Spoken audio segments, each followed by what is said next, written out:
Thank you for tuning into the Check Down Podcast HTX. I'm your host, Robert Lopez, along with my co-host, Roy Swan. We got two special guests in here today. Coach Zach Head, Clear Falls High School head football coach. Coach, thanks for coming in. Appreciate it. Houston legend, Kenny Samuels. Enough said. Clear Lake legend. Hey, stop it. Stop. Clear. Producer Julio is with us again as well tonight. We also got Junior Aguilar in here.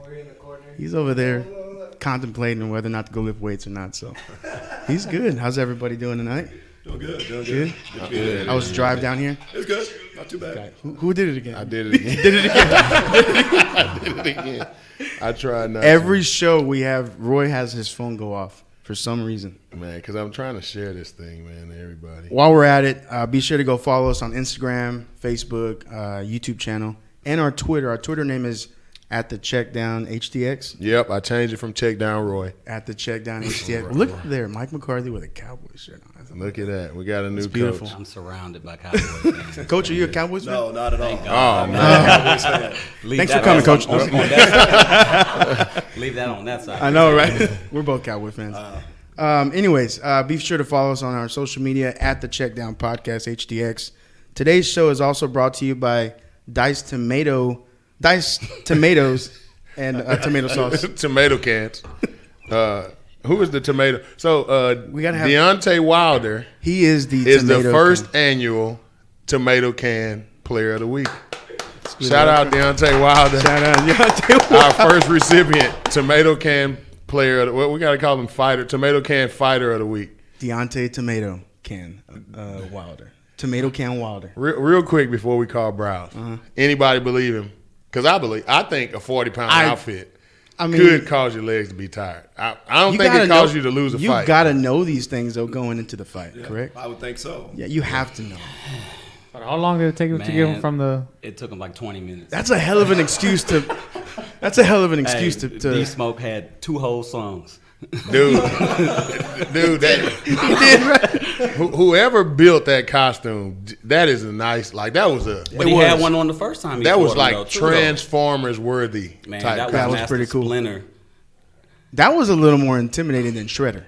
Yeah, Talking about the Shredder? Yeah, he had lights in this one. Yeah. He had the red eyeballs. That's what happens when you win. You get a little bit more money. Yeah. Julio, can you share it to our Coach, did you watch the fight, Coach? So I can share. No, I didn't get to see You it. didn't miss much. You didn't miss I didn't much. miss much. You didn't miss much. No, sir. You Not probably at see all. better fights in the hallway. Well. He hopes not. Of course not. He hopes not. How's 2020 been to you so far? Good. Yeah? Going really good. You guys excited for the season? Oh, yeah. We're very excited. Sounds good. Future's Kenny, looking good. how's 2020 been? It's 2020. It's work, right? Every day. How them Canes looking over there? This football season is over. So It's track and baseball. Football season never ends, sir. if Shout I out see to PTX, man. Pearland Track Express. Yeah, if you guys want to get involved with some Pearland Track Express, this is the guy you got to hit up. You want to give him your information? Give him your social security, your credit card? I'm just kidding. shameless plug. Go ahead, Kenny, because I'm gonna call Briles in a second. This is your chance to plug. Pearland Track Express, man. Hey, Enough said. Right? that's enough said, man. The resume speaks for itself, man. Shout out to my boy Blake, Coach E, L. You want a fresh fade? Go holler at L. Sosa or Salon. Doing haircuts now. Hey, he's not only a Yeah, coach. yeah. Man. I gotta put my people on. We're good. All right, I'm sharing this one more time, guys. I know. It's going to be loud. Brace yourself. All right, let me call Briles. All right. Y'all ready to talk to Art Briles? So let me give y'all a heads up. We're not asking any BS questions, all right? We're not doing it. We're not doing it. So if that's what you got on here for, there's some kind of exit button. Yeah, Go ahead and exit Hit out that right one now. right now. We're a football show. We're keeping it We're not a professional. scandal show. Exactly. So if you want to go to Scandal, go watch some kind of TMZ. They got the Scandal. There for you go. They're on all day. But we are very excited to hear from Coach Briles. I'm sure some of you guys are out there as well. Hopefully most of you are. Yeah. Here you go. What if he don't pick up? Hello? There you go. Coach B. What's that? Nothing much, man. You doing all right? I'm right. I'm Hey. good. How you doing, Coach? This is Robert. I'm the host. Of course, Roy's co-host as well. We also got Clear. How you doing? Yeah. I am actually from San Marcos, Texas, sir. Okay, awesome. What got you to Houston? My wife moved over here. We moved over here for school. You kind of put me on the spot. I'm kidding. You know who wears the pants in that family? Of course. No, that's all right. It's all right, right? Y'all go to U of A? No, we did not. No, sir. But we've been here for about 9 years, 8 years, and we're smooth sailing on our side. So, yeah. You go ahead. You want me to go first? Yeah, So, Coach, we're gonna get right into it, man. Who were the guys that you studied to become a play caller, Coach? You've been in the game for a while. Would it be anybody that we know that you looked up to as a young play caller?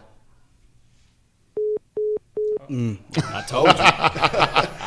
Coach Briles hung up on us. I guess that question was too hard. What's your code? He hung up right away. I'm not saying my code on this microphone. Forgot.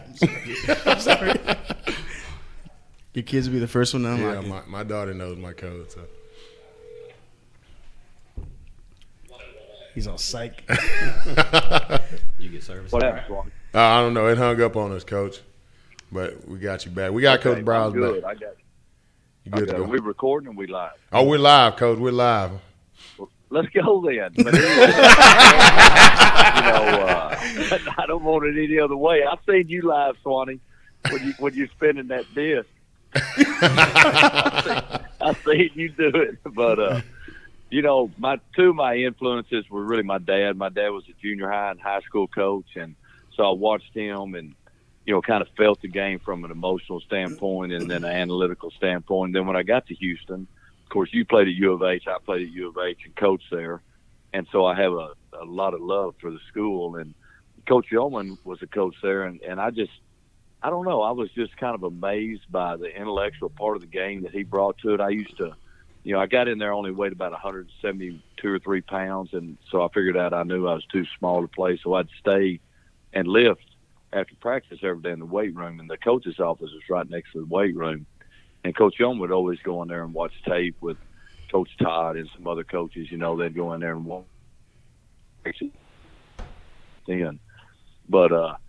But then he'd go in there and say, hey, Art, you want to come in here and watch a little tape? So I'd go back in there and watch film with them, and it was just awesome. I kind of got to see how you analyze, personnel from a schematic formation standpoint. And if you've read about Coach Yomer and know anything, of course, he's an innovator with Houston Bears, so he's a very, very intelligent man, and he was a big, big influence on me, no question.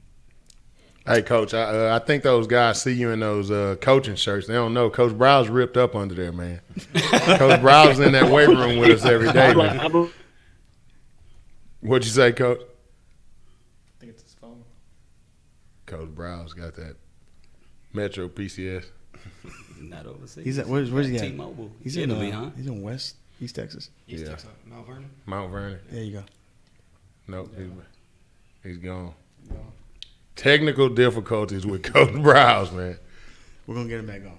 We'll get him back on. We'll keep trying, man. While we're waiting, Coach Head. Oh, there it is. It went off. Hung up. Coach Head, man. Let's go to Coach. Let's talk to Coach Head. Coach Briles' phone is having some difficulties, man. We're going to get you guys Coach Briles. We got some good questions for him. So, 1 second. Robert. Oh, there he is. He's calling calling back. All right. Come Coach Briles, stand-up guy, man. Swan. What's up, Coach? Is that Swan, me? pay your phone bill. Come on, man. You think it's me, Coach? It's me? No, I don't know. I mean, sell a pair of shoes. I know you got about 50. I know that's good too. We're gonna have to call you from since you're up there, Swanee. Can y'all hear me? Yeah, we can hear you. It just keeps clicking out. If it doesn't work this time, we're gonna call you from Julio's phone. A landline or something. Yeah, I don't know. My phone did this deal the other day on the call. I don't know what the deal is. It'd go for about 45 seconds and stop. So hopefully we're not in that same deal today. But Swan, you were there when we got there in 2003.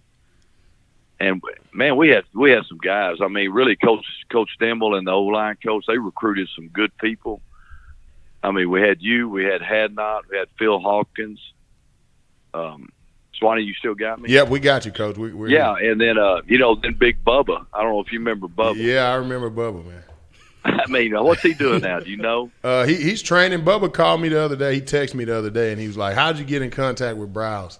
And I've been getting 100 Briles questions, so I've been ignoring them, Coach. I've been being holly. No, give me my number. I'd love to talk to him, man. I was going to hire him as a bodyguard at one time. I mean, my gosh, he's a beast, but he's awesome. What a good guy. Y'all were all just great kids. We had a lot of fun, and then as it went along, we got Sir V, we got Sebastian Balmer, we got Sterling Doty. Went out again. This phone, I don't know. I just want to tell Briles he stole my favorite coach. Sterling Doty. That's all I want to tell him. Which one? Phillips. Oh, man.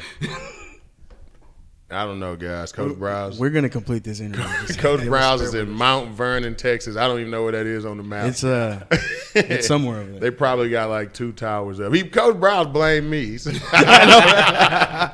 said, I got to pay my phone bill. It's not me, Coach. Mine. I think Except for we're you good. sell some of those shoes. So look, that Coach Briles hadn't seen me in probably 15 years, and he knows that I got a closet full of shoes. Coach Briles, I have actually 80 pair of shoes, not 50. You really? Kind of short. Yeah, I have 80. All right. Well, we're getting them back on. I'll call him back. So you want to call him on this one or my phone? Yeah, I'll just give you his number. If it works, it wasn't my phone still. If it worked. Uh-oh, somebody else is calling me. Maybe him calling from another line. Hello. Okay. All right. He's got him back. We got him back. It's all right. No Coach. problem, Coach. We had a lot of fun, had some great guys, and I'm really proud of you, Swanee, along with a bunch of those guys for getting your degree and moving on in life with a family, and then helping take care of this little football league that you're in. So that's awesome stuff. But go ahead and shoot me the questions, and I'll answer. We can deja vu later.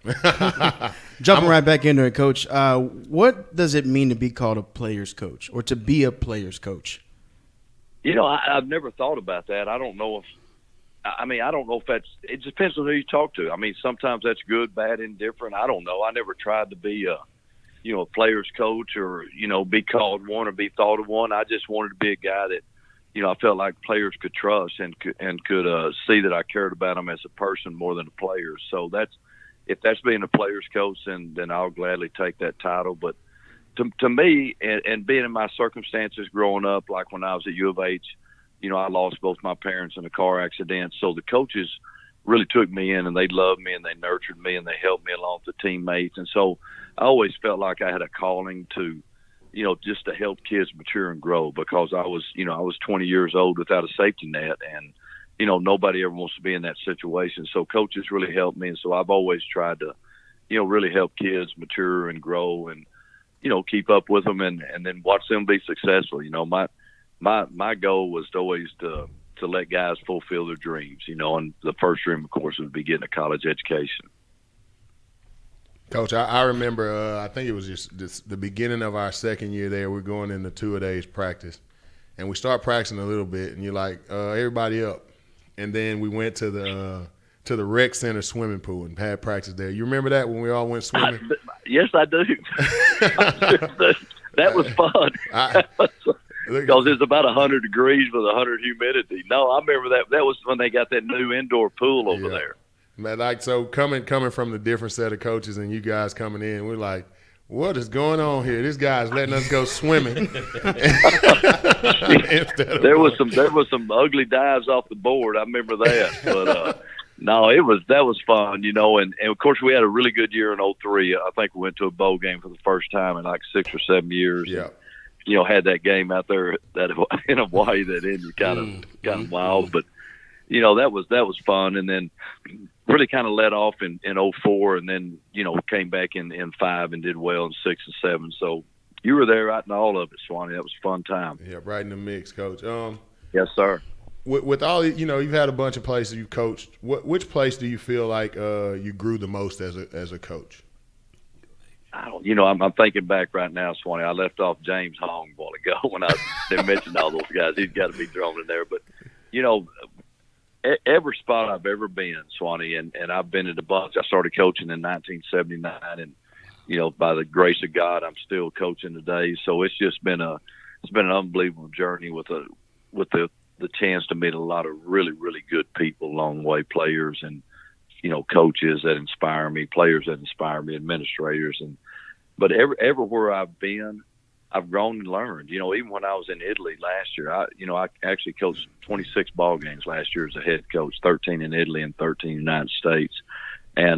But the thing that Italy taught me, because I coached guys from the ages of 16 to 43 that were on our football team, and we only practiced 2 days a week, and then we'd play on Saturday. And it just taught me that that honestly practice is a little bit overrated. I mean, we could do everything we needed to do in an hour and 45-minute setting 2 nights a week, and then be ready to be a polished football team on Saturday with a walkthrough for the game. And so that really taught me a lot. It taught me how to simplify, how to keep things, at a basic level, particularly with the language barrier that dealt over there. And I probably learned and grew a lot there. And then just being out of it a year or two, I got to feel some things that I would do differently. So I got to try those over there. And by feel, I mean, I'm talking about, one-word syllables that define a whole play and a formation and a scheme that you're running.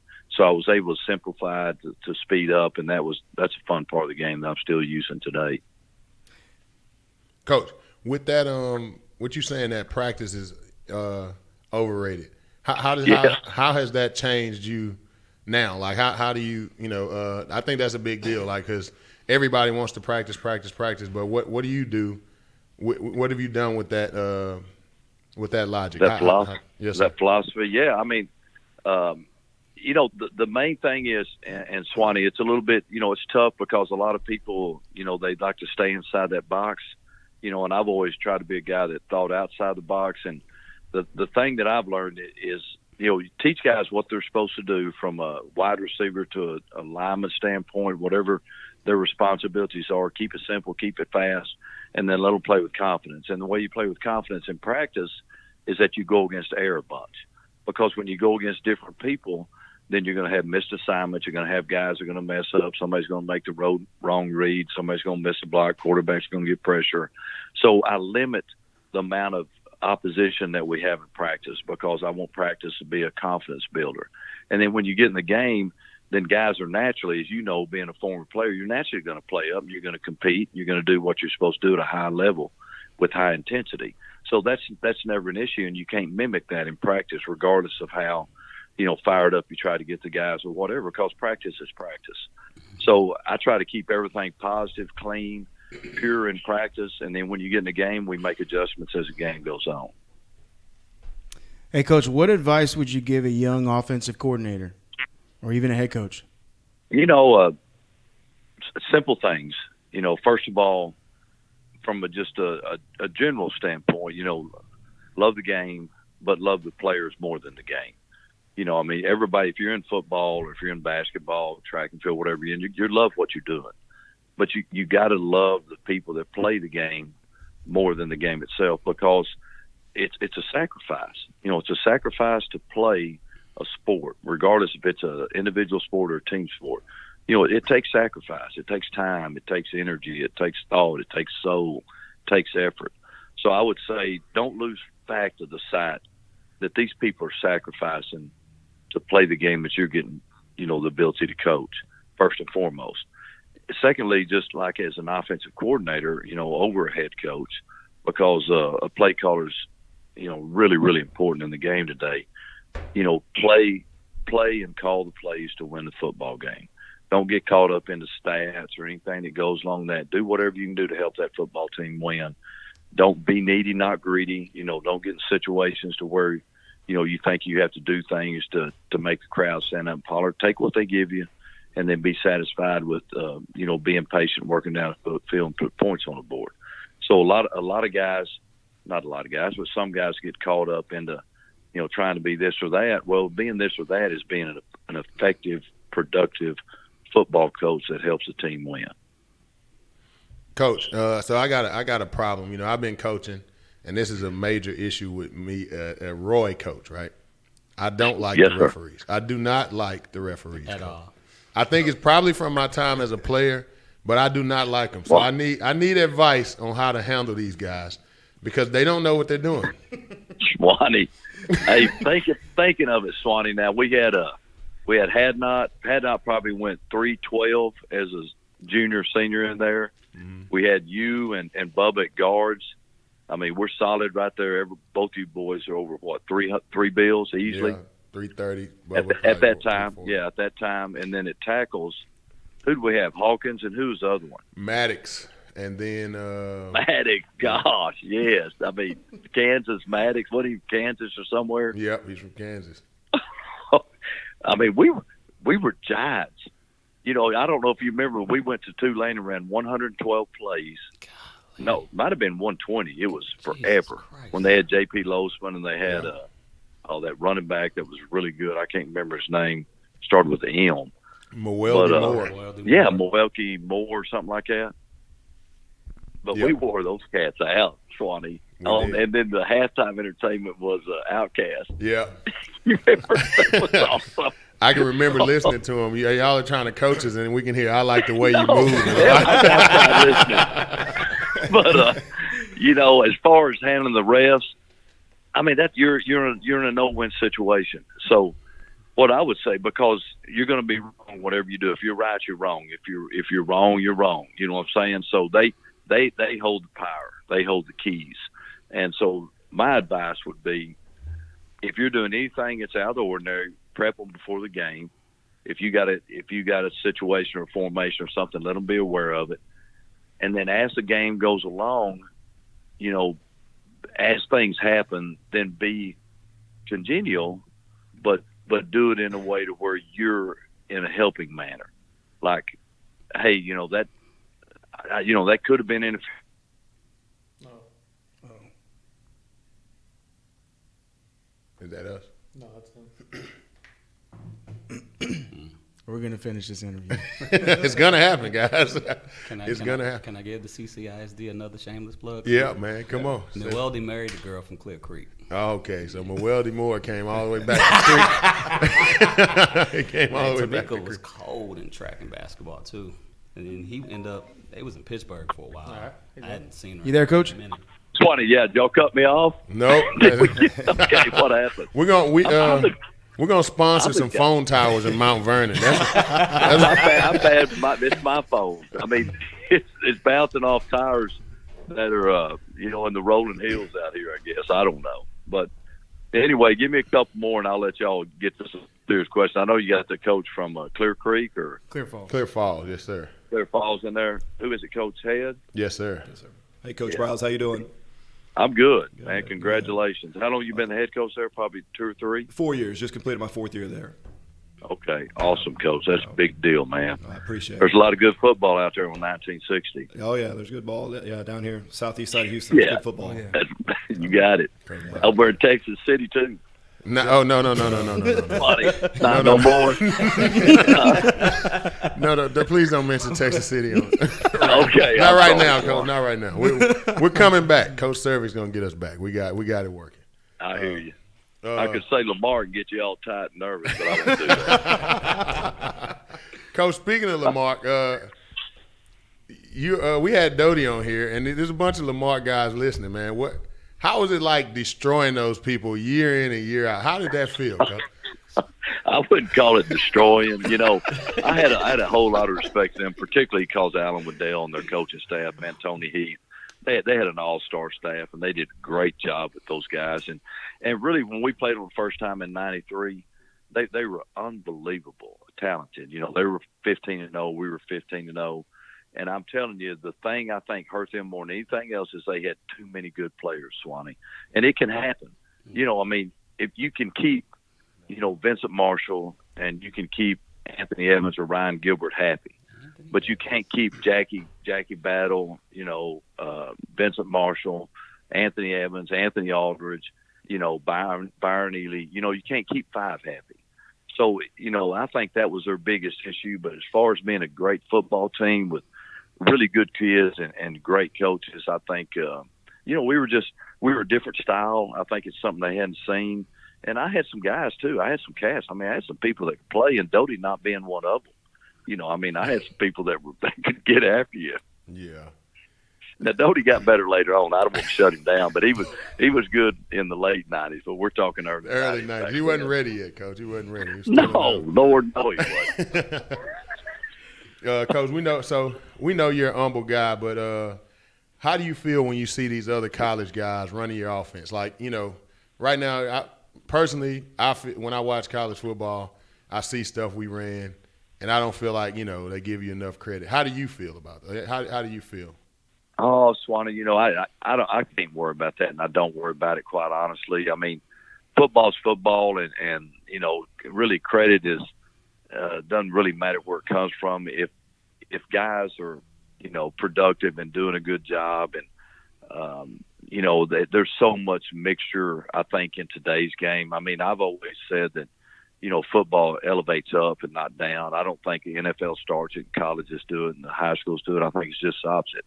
I think high schools start the trends. They get into collegiate ball, and then it gets to the NFL. And I think if you looked at football over the last 20 years, you'd see that. I mean, I'm running the zone read in 1990 in Stephenville, Texas with Cody Ledbetter, you know, and, you know, then 10 years later, everybody's doing it. We're doing RPOs 10 or 11 at Baylor just every snap.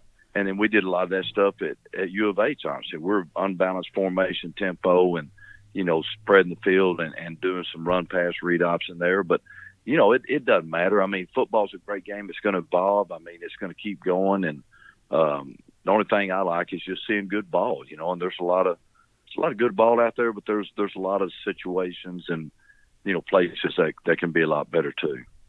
Coach, we got two more questions. Well, a couple questions for you. First, when you're watching Kendall out there calling those plays, how hard of a critic are you of what he's doing? How much do you criticize? Horrible, the worst. I mean, it's bad, and I need to be better, you know. And you know, if how many kids you got, Swanee? You got 2 now? I got 3, Coach. 3, and your oldest is what? He just turned 11. Oh, I'm the worst. I'm the worst. Hug him and love him and tell him you got to understand now. When you get a little older, I might heat you up, but I don't mean it. I mean it out of love. And so that's the deal. I mean, it's tough and it's hard on him, but you know, I'm thankful and grateful that he's, you know, in the profession, done a good job. You know, actually my son-in-law is the offense coordinator going to be at Ole Miss, so it's kind of the same situation there. But you know, it's when I feel like I've been in it, I know it, you know, and I understand the game from an analytical, schematic, philosophical, emotional standpoint, because football's an emotional game. It flies in every situation. I mean, so I'm a little bit different in that everything I believe in football is situational to begin with. That's the most important thing. You have to understand the situation you're in, take advantage of it, or protect somebody taking advantage of you. But to answer your question, you know, it's tough. I mean, he's done a really, really good job, but there's always room for growth in any line of work. I've been in it over 40 years. I can still get a lot better, you know, every day I step on the field. Okay, the one that I didn't put on here, Coach. You've dealt with recruiting as a high school coach and as a college coach, you know, in Big 12 and Conference USA. What advice would you give coaches and younger players about recruiting? As far as being recruited, like you're talking about 15 to 18-year-olds? Yes, sir. Yeah. I mean, 2 or 3 things, Swanee, and of course I know you know it, but you just can't emphasize it enough. First of all, you know, academically you got to be right. It's never going to happen. Doesn't matter who you are. If you're going to go the non-academic way, you're going to have to go JC, which is not bad. There's a lot of great players that come out of JC, but you got to really take care of your business even out of JC now, because you got to graduate. You got to, you know, get in there and make the grades. They've really upped those standards there. So academics, vital. Secondly, you know, everybody we ever recruited, you talk to everybody that's ever been around them, starting with, secretaries, if that's a correct term, or assistants in the offices, and, you know, football assistants, principal, vice principal, whatever, all those people that are, you know, associated with the student athlete. And then, you know, as a player, regardless of the level, you have to be different. If you're going to be a recruited athlete on the field of play, you have to be a different style of player. So if you're an old lineman, like if you're a left guard like Roy Swan in 2003, 4, and 5, might have played a little bit of right guard, but you have to do something that separates yourself from somebody else. Whether that's extra effort, whether it's better footwork, whether it's just being the first to the line of scrimmage, getting set, getting ready to go, being an inspire, whatever it is, you got to do something that separates yourself. So the thing I always looked at, I looked for guys that were, good academically, jumped off the screen at you by being different in some capacity, and were good kids. And if you got that, then you got a chance to have a good, prospect. All good stuff, Coach. You gonna ask him the last one, Robert? Hey, last question. Okay. Oh, last question, Coach. We're staying late for practice. What? Keep going. Oh, my God. Do you consider yourself a legend? Not by any stretch of the imagination. I mean, there's so many people that have done so much more, and then it's a shame, but legends usually get clumped into guys that are coached in the NFL, or been just super successful collegiate coaches. But there are so many great coaches out there, smaller school levels in college, Canadian Football League, European Football League, where I was at, great coaches over there. And then in high schools, I mean, just so many people have such an influence on so many young people coming up today. I mean, that's the mark of a person, that I feel like, and I would never use the word legend, but that can just make a difference in somebody's life, and that's what you want to do. What you want to do is have them see in themselves what you see in them, which what you want to see in every student after you come into contact with is success. All right, Coach. I know we keep saying last question, but Yeah. I'm not gonna let you, Swanee. That's funny. Go. You're off. You're off the field. You're done. I'm not gonna let you get away with that. I'm not gonna let you get away with that. I'm not a legend stuff, though, Coach. You're a legend. No matter what you think about it, we appreciate the call, man. And we'll talk back with you another time. You're awesome, Swanee. I'm proud of you, man. And Coach, had good luck to you. Thank you. Appreciate that. All right. Thanks for the Take call. care of my Coach. guys, okay? Yes, sir. All right, All Coach. right, man. Have a good See you, one. Swan. All right. Bye-bye. Great stuff. Great stuff. No, he's definitely a legend, man. Yeah, Coach Briles, man, he's always been like that. Like, I never seen Coach Briles light into a referee. I never seen him. He might have did it. Yeah. I was playing, but, so Yeah. I don't know, man. I never really seen him get, I never seen him get loud. I never seen him get – he was just a quiet dude, called the offense, made sure we did what we were supposed to, and that was it. Yeah. Whatever receivers he had lit up O'Shea ass that year. Where was O'Shea? He was supposed to be covering somebody. What school? At Lamarck. When at Stephenville played Lamarck. Lamarck Yeah, State. man. Lamarck did not do well against Stephenville. But Lamarck is now Tech City ISD, so I got to support them a little bit, right? I heard some rumors that they're supposed to merge those two schools. They've been saying that for years. Yeah, you told me about that. It had been talked about. I know. I don't know, man. So, when I was at Texas City, if you would have merged Texas City and Lamarck, you would have had one burnt down high school. That's what you would have had, a pile of rubble. Damn. That wouldn't have been able to happen. Was The that football bad? team. What was it? Remember the Titans? Yeah. You remember how they Yeah. That's what it would have been. It would have been fighting every day. It would have been no practice. We would have been 0-10 with too many athletes like Coach Brown.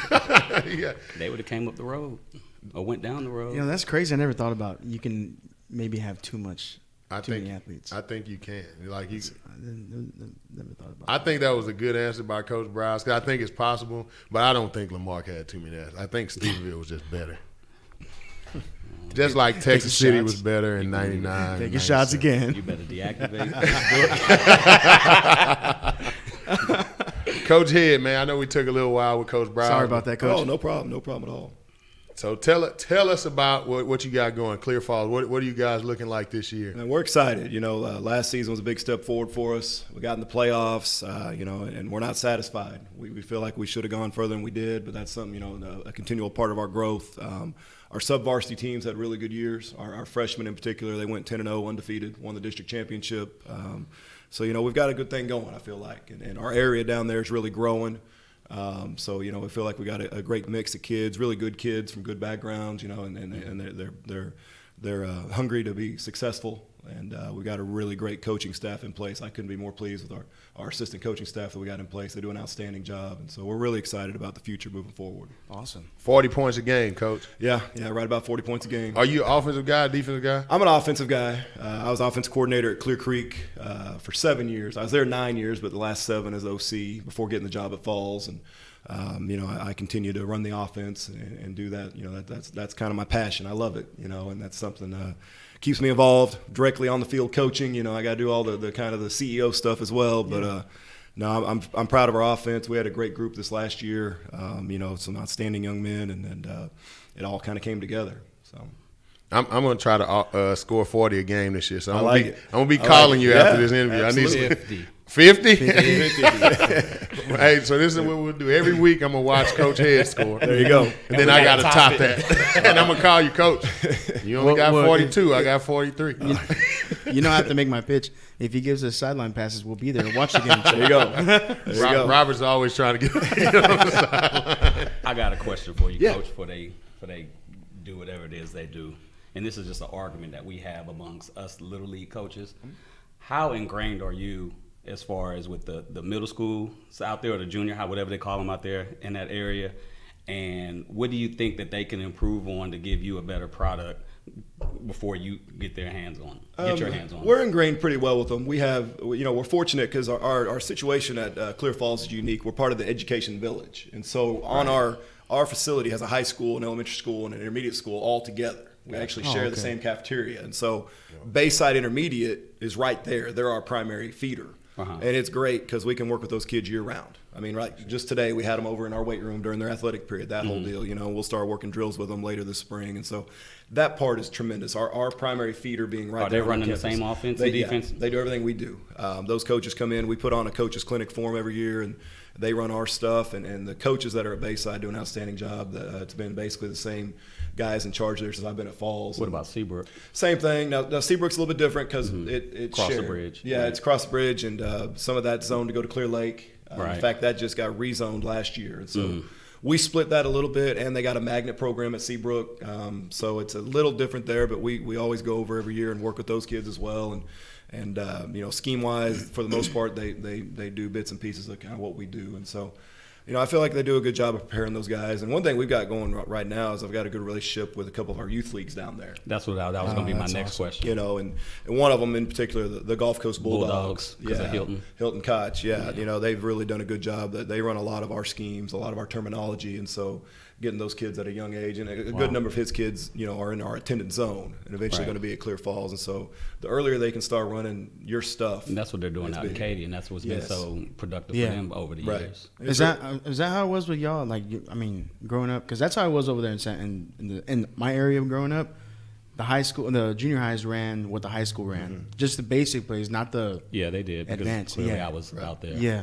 So you have to. And Little then we League played too. out there too. At Little League too, and y'all played at our stadium. Yep. So because you'd be surprised in some areas that's not what's going on. Oh, I know. So I think that's what's hurting a lot of high school teams personally, but I'm not a high school coach though. No, it's important if you can get that feeder pattern set. And basic. It's like anything. The more you do something, the better you're going to be at it. If those kids are in your schemes, in your system, and getting ingrained in your culture at a younger and younger age, by the time they get to you at the high school level, they're going to be ahead of some others. Here's the big rebuttal that more so in my area out in Pearland. Some of the schools have great coaches. Yeah. Some of them don't. And not only that, their schedule is horrible. I've been to a lot of the middle school games. Yeah. And it's for a lot of the parents out there, it's like it's not worth my child playing middle school ball when they're going to get better coaching and better competition in the little leagues, whether it's still in Balfour, or they send their kid to Gridiron or whatever the case may be, and then we'll take my chances of my son getting the recognition once they get to the 9th grade. But you and I, all of us know that those coaches are middle school. They're looking at, the high school coaches are coming down to middle school and seeing what they got coming into the pipeline. But then on the other hand, it's the fact that, you got some kids they'll never see into the 9th grade because there's a lot of parents that just don't want their sons going out and playing some of those weak schools out in Deer Park. They're going to beat 60 to nothing every week. Yeah. No, there's certainly an element of that. So how do you as a coach, how do you answer that? What would you tell the parents that don't want to put their kid, in the middle school and keep them in Little League? What would you as a high school coach tell them Everybody's right listening now? to this. This is literally a debate we have. Sure. Every day. Just about every day. Sure. I mean, obviously being the head coach at high school, we want our kids in our feeder pattern as much as we can get them. And we take a lot of pride in those kids that are our two main intermediates that feed us, running our schemes and doing our things, and also teaching the game the right way, teaching it in a safe manner. And like I said, we work with those coaches and try to make sure that they're, coaching the game in the correct way and the correct techniques and all that. And so, I would really encourage those parents to have their kids play for their local intermediate teams, whatever they may be. And obviously I know situations are different parts of town, different parts of the state.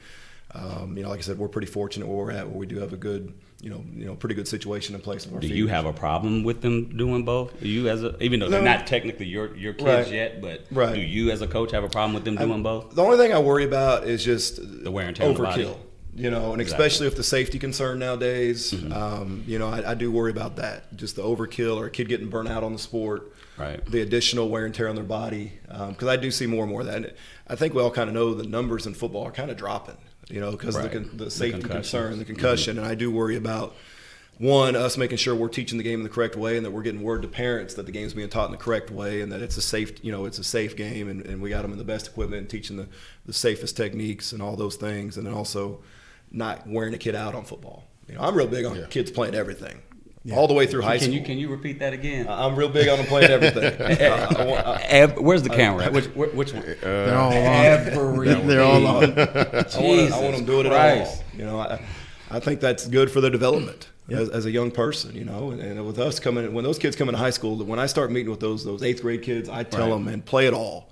Come into Clear Falls and do it all, and we'll make it work. If it's a sport that overlaps with another sport like track and baseball maybe, man, we'll make it work. We'll figure out, you do it all, enjoy your high school career, and if you're fortunate enough to go play collegiately, then you'll focus on that one sport. Not only that, I think you give yourself a better opportunity to get to that next level. That's what I tell my kid. Yes.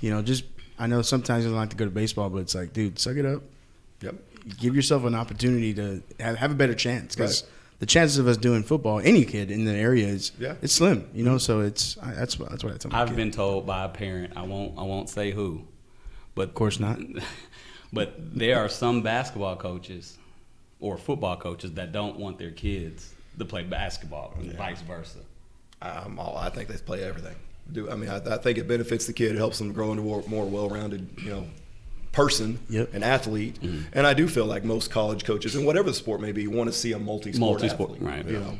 I just really, I'm just big on that, and we really push that at Clear Falls big time. That was actually a big thing when I went to Clear Lake because of Coach Kruger.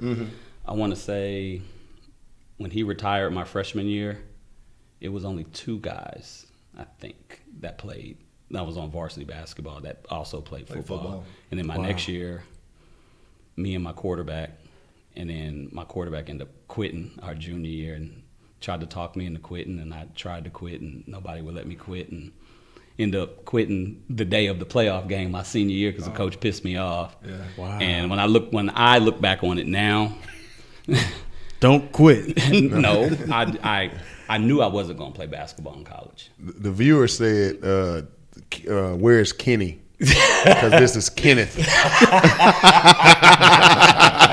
This is Kenneth. Coach, if I could do it all over again, I would have never played basketball. I would have just did football and track. I know y'all beat Texas City pretty good. We won't talk about that. How'd y'all do against Clear Lake? We beat them. Hey, man, watch out, man. What? This is an honest question. These are honest questions. It was a battle. Coach McCrae's done a really good job at Clear Lake. Jermaine left, didn't he, as the offensive coordinator? Yeah. So it was a challenge. It was a big game for us, and we were able to pull through that night, and it was a big step forward, for us getting in the playoffs. Who's y'all's biggest? I know there's a lot of schools over there, but who's y'all's biggest rival? Clear Creek. Which Clear is right there? It's just we're right next to each other. Oh, wow. It's just a natural rivalry. 2 miles apart, 3 miles apart. Yeah, really close. Yeah.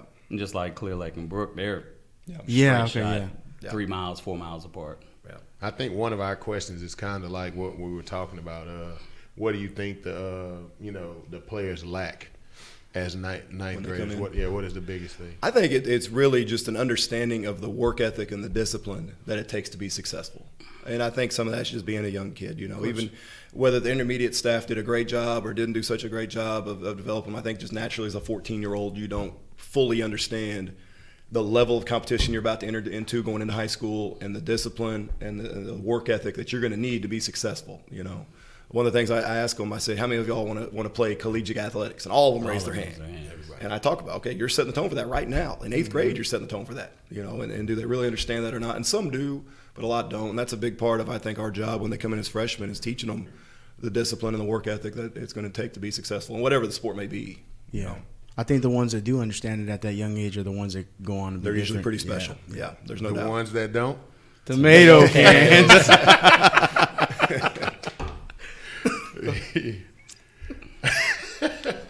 Start with that. We're not going to start. We're not going to start that right now. So when you took over, you took over the program, 8-33. A lot of new coaches, you guys take over programs that weren't too good before. So what's the first thing that you come in and you implement when you come into? Well, it's changing the culture, Changing the mentality. The mentality, yeah. The culture really encompasses everything, and we changed everything. I mean, you name it, we look to change it, and getting those kids to learn the requirements it's going to take day in and day out, year round, to be successful on the field. And there's no doubt there was a negative situation in place, and I was pretty familiar with it, having been at Clear Creek and coached against them. Mm-hmm. Now you really never truly understand till you get in a situation what's going on, and so we focused a lot on one, being positive, because there was such negativity, trying to get these kids to understand small victories, little things, and rewarding those. And that's where our whole program motto is win the moment.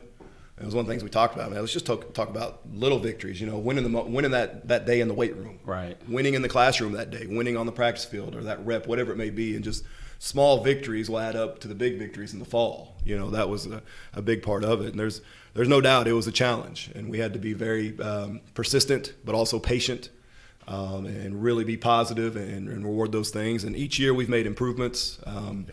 I'll be honest, it was probably a little slower than I was hoping. I had to be really patient and realize that this is going to take a little time to get fully ingrained the culture that we needed. But so this will be your first full class coming through this year, right? The one that just graduated. The one that just graduated. This group that was seniors. The ones that made the playoffs. The one that made playoffs. There you go. They were 8th graders as I got in there, and so we started working with them, that first spring. And one of the things I told them when they came in is you guys will be the best group to have come through Clear Falls if you'll commit to this, and they did. They setting the tone for everybody after them. It's funny you say that because I had a conversation with I don't know if you know who Joey Vela is. He's over there at Clearbrook now. So we just had this literally on my way over here. We had the conversation about them trying to change the culture over there. He's at Clearbrook. Mm-hmm.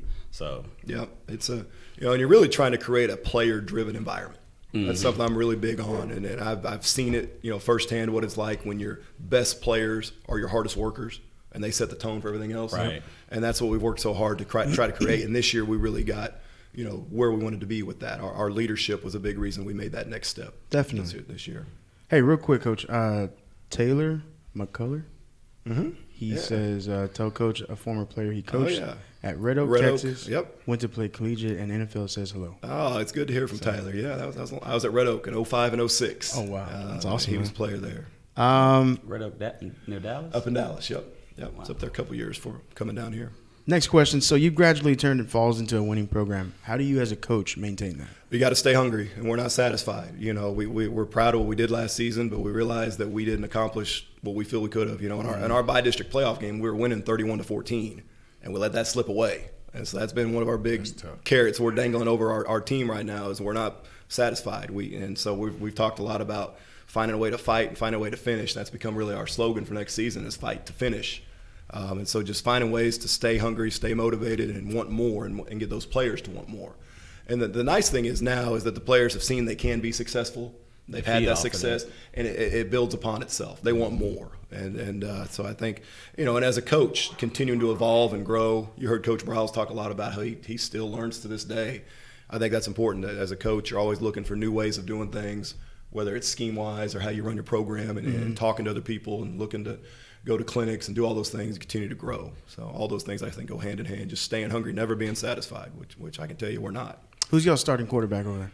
Well, a young man graduated. His name was Gavin Esquivel. Okay. Outstanding career for us. 3-year starter for us, and a great young man, great leader. He did a tremendous job. He threw for, I think, 67 touchdowns in his 3 years, about 600-700 yards. So he's graduating and moving on, and we'll have a quarterback battle this spring. That should be interesting. Whoever's going to win that job is going to step in some big shoes. But we have confidence in the guys that are going to be competing for it. So we're excited to see what they can do. What do you look for in that battle, Coach? Like, what are you looking for? It's really the leadership, decision making, those intangibles, work ethic, a guy that the team will believe in. Certainly they got to have the ability to throw the ball. Obviously they got to have the ability to have the arm strength and do some of those things and allow our offense to be productive. But the leadership, the intangibles, the decision making. Somebody that we feel because that quarterback position, you guys know, is so important, right? And you're handing basically the keys to your team over to that guy. So it's got to be somebody that team's going to trust and rally around. And so those are some of the things we're really looking at with that position. Going into my senior year, we were the number 1 team in the state, right? Yeah. Win the state championship my junior year. Come back, we had a kid. We had quarterbacks our whole way up, and the coaches chose to go with a junior. Was it who I played with? I'm not saying any names. I don't know who the quarterback was. I know who the quarterback was. It's not. So let me not badmouth. I'm not going to badmouth him. But as a player, I want to lose with a guy who's in my class. Yeah. You got me? Like I want to lose. Like I want to win with the guy who's in my class, but I want to lose with the guy because I'm 36 years old, and I always think we were the number 1 team in the state. Yeah. We go beat Stephenville game 1. They were the Division II state champions. We're the Division I. We go beat them, and then it just went downhill. Coach Bernithi was in here talking smack last week because he played for Galveston when they beat us, and he was like, "Yeah, we beat y'all, blah blah blah." But it's like, dude, if we would have kept the kid that played quarterback for us he was a little league quarterback all the way through. We you guys really believed in him. Yeah, I think if I would have looked back there and seen him in the clutch, like he's actually the kid who scored our 2 touchdowns in the play. We lost to the state champion, right? He was the running back instead of the quarterback, but he scored our 2 touchdowns in the playoff game. And I'm like, dude, man, if we would have just left him at quarterback all year and let him play quarterback, I think about that kind of stuff when you go back. It's funny you say that because before we went on air, like I told you, Adept, I grew up with him. My sophomore year was his first year being the head coach. And you've got a team, you've got a team full of seniors. And then you've got, when we first started off the season, it was 2 sophomores. By the end of the season, it was 12. So you had a bunch of pissed off seniors who went undefeated on JV the year before who felt slighted that you got all these sophomores, starting on varsity. I mean, shit, we went 2-7-1 my sophomore. We were horrible. We were the tomato can. It sounds like I think I'm hearing about tomato canish but behavior. I get it because at the same time, that divided our team and our locker room the entire year. You got all these seniors who had dreamed of playing at that time. It was over there at Clear Creek District Stadium. Yeah. And in week 3-4, you're on the bench and you've got some sophomore, starting in front of you because coach's vision was, okay, we're not going to win now. We're playing against Quentin Jammer and, all shit ton of people who went to the NFL from our district. I'm not thinking about the 96 season. I'm thinking about when they're seniors in 98. So that, it divided our locker room. And to this day, half them, we don't talk to them people because. Wow. That's got to be tough. That's got to be tough. But it's real in the locker room. Oh, yeah. It really pissed some people off. Yeah, man. They didn't get to play their senior homecoming. That sucks. That's tough. I have some serious. We lost the first round playoffs. That was it. we got our ass whooped. So, next question. Somebody's got to lose in the first round, Robert. I guess I'm the tomato can. No, it's not. Look, we just talked to Bernithi last week. Right. They played against Dickinson one year and Atascocita, right, last year? Yeah. Mm-hmm. Oh, no, North Shore. North Shore. They got a tough then throw. It was like they got some points put on them. Dude, But the culture's changing over there. Dobie was actually pretty fucking good when I was in high school. My junior and senior year, they went undefeated. Lost in the third round of the playoffs both times to Katy. So, and I don't know what Charles is over there, but he was the quarterback, and we ended up going to PV. I think he's like the OC or something like that. But the coach has never been the same at Dobie. And I won't sit here and say that Dobie just had better athletes than us. It was what they bought into the system. Mm-hmm. I mean, because that's the same team. And as sorry as Clear Lake was, we lost to them 25-22, and we lost on a screen with a minute left in the game to a running back that ran a legit 4.8. Go. Oh, he couldn't go. No, he couldn't go. And that's when I ended up getting moved to defense. You got it. You want me to go my turn? What do you feel your role is as far as getting kids recruited? I think it's very important. I think it's a critical one. That's one of the things, I take a lot of pride in is one, in Texas, we're very proud of the straight line recruiting. We want those college coaches coming in and meeting with us, the high school coach, to talk about the young men they're interested in, because we feel the best opportunity to answer all their questions. We know that kid's counselor, we know that kid's teachers, we know, his day-to-day, what he's going through, what's going on in his world. And so I need to be there, every time a school comes through, I got to be ready to answer any questions they have on our kids, have transcripts ready, pull those kids out of class, whatever it may be. And, we'll have 50 to 75 college coaches come through throughout the course of the year in the various recruiting windows. And then beyond that, finding out what does that young man want to do. If he's interested in playing at any level and anywhere in the country, because there's a lot of schools who, they don't have the resources to come down here and be here firsthand. Well, then, okay, where are you interested in going? Okay, I'm going to contact all those schools for you. One of the things I tell parents is that if your son truly wants to play college football, there's probably an opportunity out there. It just may not be at Texas, LSU, Clemson, but Division III, Division II, NAI, there's a lot of different levels, and maybe potential opportunities if you're willing to go wherever those may be. Now, what I can't do is offer the scholarship. Of course. And that's what, I don't have them sitting at my desk. I'm going to help the kids every way I can. I'm going to give all the information out to those college coaches and promote our kids and do everything I can for them, but I can't force a school to offer a scholarship, and that's kind of the deal. But I think my role is very important, and I take a lot of pride in it. And I drop everything as soon as a college coach, they tell me they're coming by or they check in the front office. I'm dropping everything. I'm meeting with that guy, answering any questions he's got, ready to help our kids however we can. I'll be buying a house in your area in about 5 years. So I didn't even put two and two together, but I work with coach's left guard. Yep. He's number 71, just like me. Malik. Oh, wow. Malik. Okay, he just cool. signed his. I was with him and his family this weekend, so he signed his letter of intent. Congrats to Malik. Congratulations. Great Maybe we young can get man. him on. Just talk about his experience. He'll come on. I'm gonna work him on Sunday, so he'll be. go. Me and him work together on Sunday. I don't take it easy on him. But there was some other players there. I didn't talk to all of them. I didn't get all their names, but all of those guys spoke highly of you in a setting where they didn't have to. They didn't have to. So that's awesome. That's always a good thing. All the players spoke highly of you. I appreciate I asked them any questions, and they were like, "What do you got planned for the off season?" That's what I mean. What for the spring ball? That's the question from your players. What we have planned for spring ball, Yeah. but just off season in general. I mean, they know the routine, and there's some challenges to it with the boot camp and the 4 quarters, some of that. Now we're one of the schools that chooses to take the extra week in August instead of having spring practice. If you don't have spring practice, you get the extra week of practice in August. You get a second scrimmage. Okay. We've gone that route the last couple of years, and really it's been beneficial for us. We have a lot of players in baseball. Is one of the big reasons who we wouldn't have for some of spring ball. And we can still get a lot done during our athletic period in April and May, going out during our athletic period and essentially practicing. We're just not in pads. Now, obviously, we can't tackle, but we can still get a lot of scheme work done, installs, all that.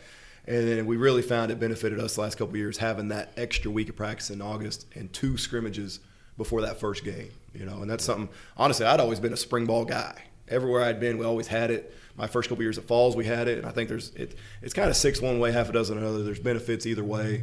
But right now, this is just kind of what fits us. And so, but that'll be later on. Right now, we're in the midst of our off-season program and getting after them, getting them bigger, stronger, faster, mentally tougher, all that. We're gonna get some of these fan questions real quick, Coach. So when we do these fan questions, they're rapid fire. All right. Everybody's got a question. Yeah. How much about quarterbacking is development or natural talent? Well, there certainly has to be. There's going to be a little bit of just the natural ability. There's no question, but I think they can be developed and trained, and taught, what to be looking for defensively and where to go with the ball and those things. So I think it's probably a balance, probably 50-50. But there's no question, there's going to be some just a natural instinct to understand timing and ball placement, accuracy, those type of things. So there's a little bit of both. Is it hard to coach a top player with a huge attitude? Yes. Big question. This guy right here. Again, like I said earlier, generally the best teams I've been around had the best players were the hardest workers and usually had the best attitudes. But that's not always the case. And certainly you do everything you can to try to reach that young man and come on board with that young man and get him to come on board with what you're trying to do. Because if you get him to fall in line with the expectations and having a good attitude, then everybody else is going to fall in line. But certainly there's been some over the years that we've had a challenge with that could be tough. I mean, that's just how it is. So it can be difficult. So do you want T.O. or do you want tomato can? Well, I'll take T.O. And then we'll figure out a way as coaches to get it going in the right direction. No, there's no doubt. Y'all heard it here first. Coach wants T.O. I'll take T.O. I want T.O. too. Yes. Not tomato, T.O. What else? I think those are all the questions that we. Has Coach ever seen a scheme hold back the talent? Yes. No, there's no doubt. I mean, I'm not getting. I agree with that. No, there's no question that throughout my years of coaching and watching, offenses and defenses, certainly there's times where you're watching and you're thinking, this could be so much better. Yeah. And I'm not going to sit here and name names or any of that. But I think your job as a coach, and especially with us high school level, because we can't recruit, so we get whatever's coming in, and you got to be able to adapt year to year. And I think I feel that's one thing I think we've done a good job of is adapting our scheme. This next year we'll adapt our scheme. We know we're going to have. For instance, whoever wins our quarterback job is going to be a little different type of player than what we had with Gavin. And so we're going to tweak to that. And if you're not doing that, I think you're wrong if you're stubborn and stuck in your ways. And so you constantly got to tweak and adapt to what you have. Let me piggyback off that question. How do you deal with a kid that's being recruited? How do you persuade him to go to one school versus another that may exploit his talents more than the other school? I want to go to Oklahoma because it's OU instead of going to Mississippi State or whatever. Or Sam Houston. Do you say anything? I try not to persuade them anyway. I help them if they have questions, but I'm trying not to get them to go one way or the other. Now, if they come in and ask me, Coach, what do you think? That's what I mean by it. Yeah. I would be honest with them, Yeah. whether I thought this scheme would fit them or this school's looking at them at this position. I think it'll fit you better. I would tell them, but I'm not going to ever try to persuade a kid to go one way. I want them to go. I do tell them, go look at the big picture, the academics, the town. Are you going to be comfortable there, the coaching staff, but don't get overly comfortable with coach staff because that coach staff may be gone in a year. Yeah. In college football, I think that's misconstrued That's- from a lot of people. I want to go to Kansas because it's the Big 12. I don't want to go to Kansas. I don't want to get the shit beat out of me 77-0 every week. Yeah. That's just me, but some people are okay with that. Right. They want to be in the big conference. They want to be in exactly. There's a lot of different things that these kids think about, when it comes to where they want to go. I just try to help them, support them. I encourage them to take their time and make the decision they feel that's going to be most comfortable for them. You gonna ask that question? Yeah. Game on the line. Third round of the playoffs. You need a first down. Yeah. It's 4th and 5. What's the play call? Whatever my quarterback is most comfortable with. My man. That's a great answer. That's a great answer. I don't know. Now, I have my personal favorites, but I'm not the one out there playing. Of course. And so over the course of the season, I'll get to know, and a career, I'll get to know what that quarterback likes, what he feels best with, and it'll be whatever he feels best with. And there could be a play that's working that game. Absolutely. Yeah. Do you trust your players enough? Because some coaches, you come to the sideline and what are you seeing out there? How much trust do you have in them to coach? I can beat Robert on this fade. He's a tomato can. Throw it up to me. Damn. I can beat him on the slant. He's a guest over here. He's calling me a tomato can. This is Kenny. This is Robert. This is me. I've got a lot. I'll be honest with you. That's one of the things. Some coaches don't. I know. I'm not a control freak when it comes to that. I want our players to provide input, and I'll tell you, there's been some critical situations over the years where, coming into a timeout, it's a critical 4th down or whatever it may be, and games on the line. I've had kids tell me, Coach, this is there, and I've trusted it. Now, sometimes they'll tell me something I know they don't know what to talk about. I got to balance the kids got to know the game and know the situation. Sure. But as you get around them, the kids that know the game and they know what they're talking about and the ones who don't, and you process that information and you trust them. And certainly the quarterback is a big one. I want that quarterback, if there's a scheme he doesn't like, tell me. We're not going to run it.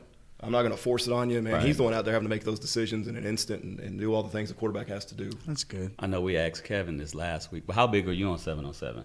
I was just gonna ask that question. Well, I need to be a host. it's 7-on-7 I think is good.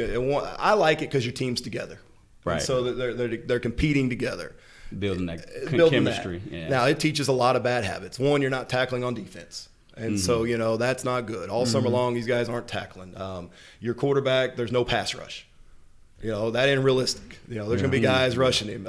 There's some other, obviously, there's no threat of the run, screens, all these different things. So it is what it is. We're going to go out. I want to see our kids compete in 7-on-7, and hopefully we do well. But, as long as we competed hard and got after it and came more together as a team, I'm good with it. But by no means are we ever going to, base how our season's going to be off how our 7-on-7 success maybe did not go. Our kids really recruited off 7-on-7. Unfortunately, I think they are. I'll be honest, it worries me. And Because you see different stuff in different forms. Kids not being recruited in 7-on-7. Then you see somebody else. Well, my kid was recruited on 7-on-7.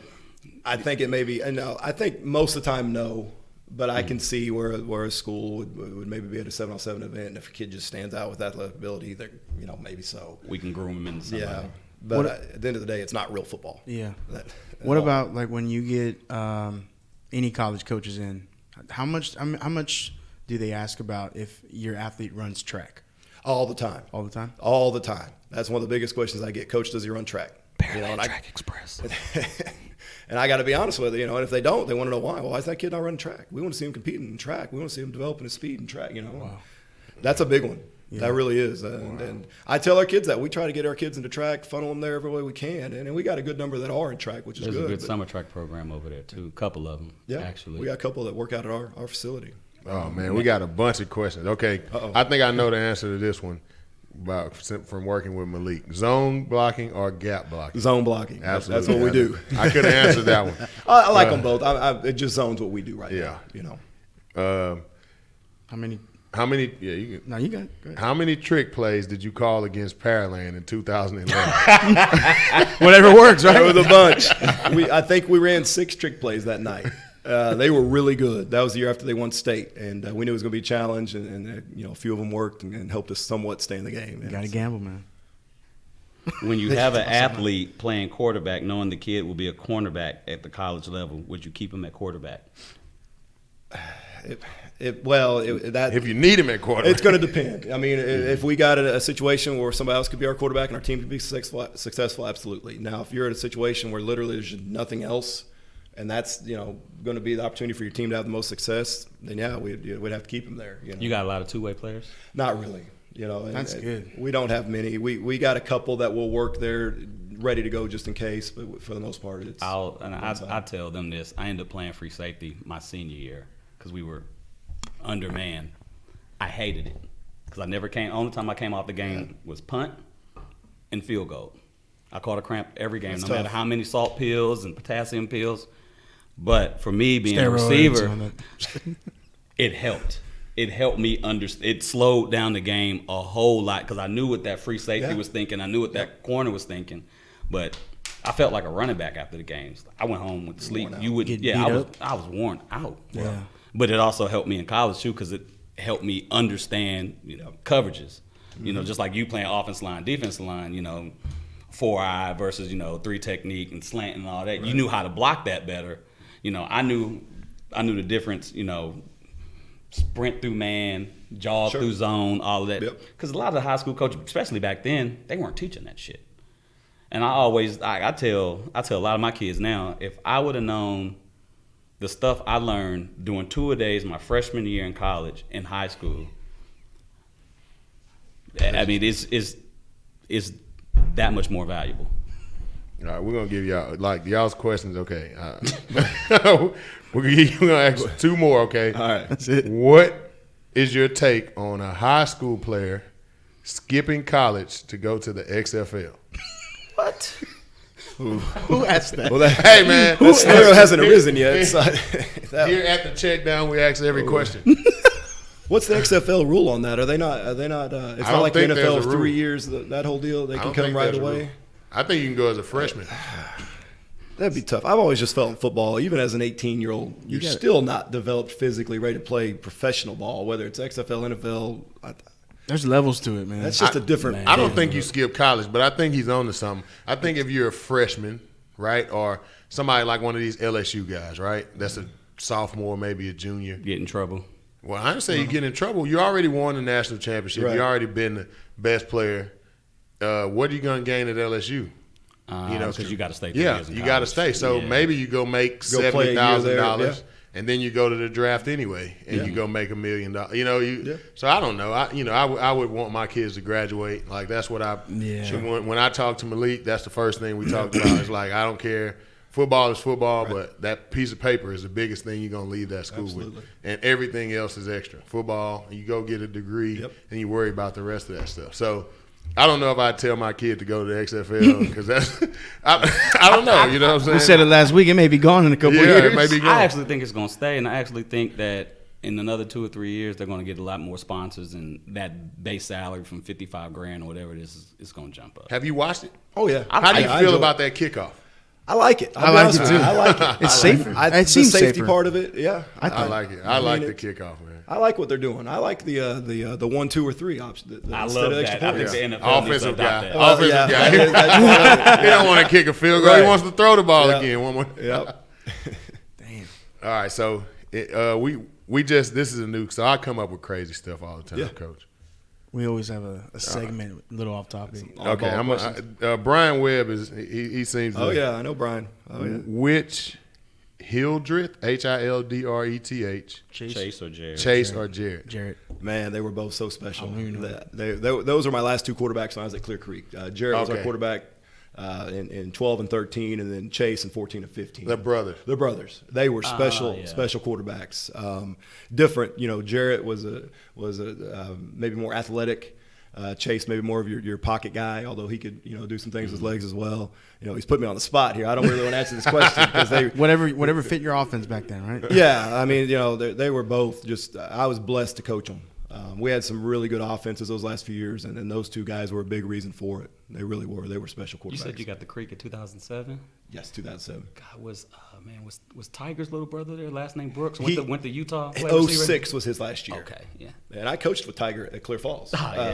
He's now at Clear Creek again. Is Coaching he? basketball there. Yep. Yeah. So, questions that need answers. This is what we'll call this segment. Okay. Coach, you ready? Yeah. If humans can't see air, can fish see water? Seen that meme. Man, yes. I don't know. That's Yes. What does it look like? What does water look like to a fish? I guess like air to us. Well, So they can't see it. Well, I guess so. Yeah.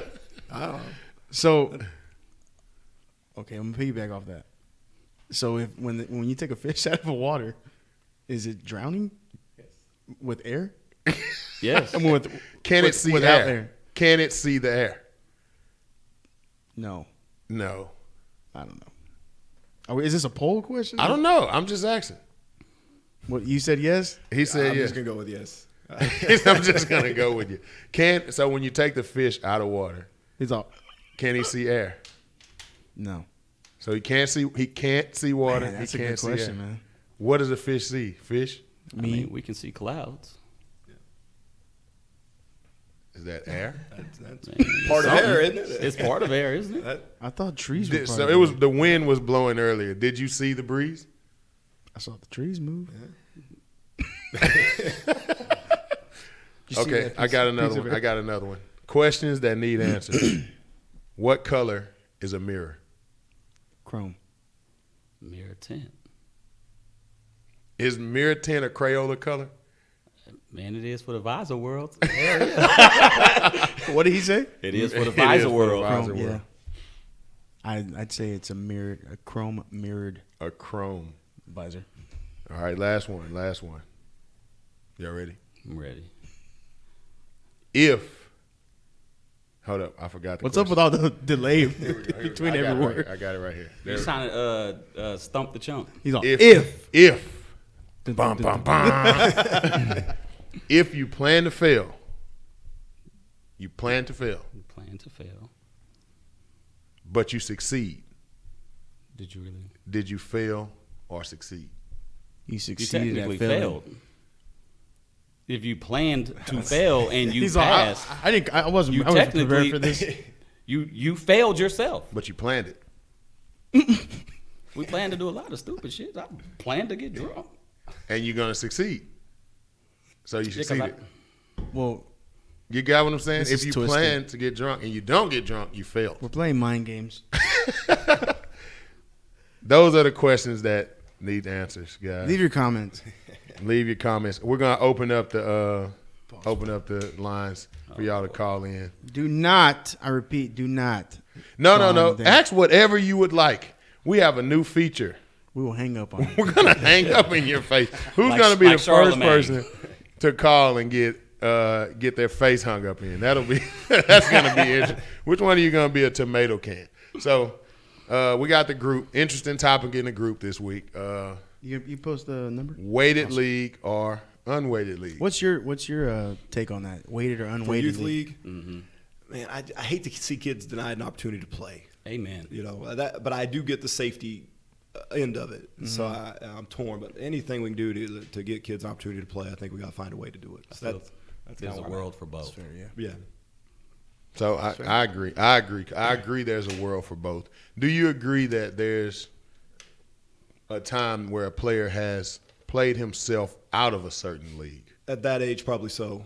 That because they just develop at so many different rates, and you got one 8-year-old that's at a different level than another 8-year-old, and so I can definitely see that. So what we have is a lot of people who tomato can parents who are just they're excited about little Billy running touchdowns in a league that he's too advanced for. Like, in my opinion, and Social media era. Yeah, I'm big on celebrating my kid, right? My kid's a lineman, he weighs 140 pounds. Some of these guys put their little 60-pound kid in the A gap. When he pancakes him, I'm not gonna cheer him on.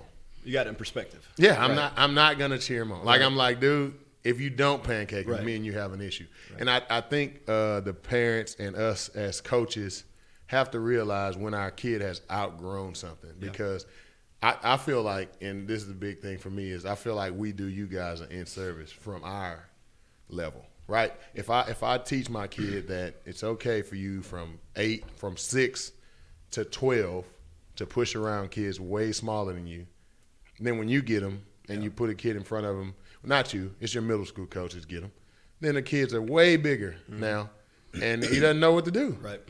He doesn't know, No doubt. Yeah. So I feel like we got to, and this is just me. I don't think everybody has to feel like me.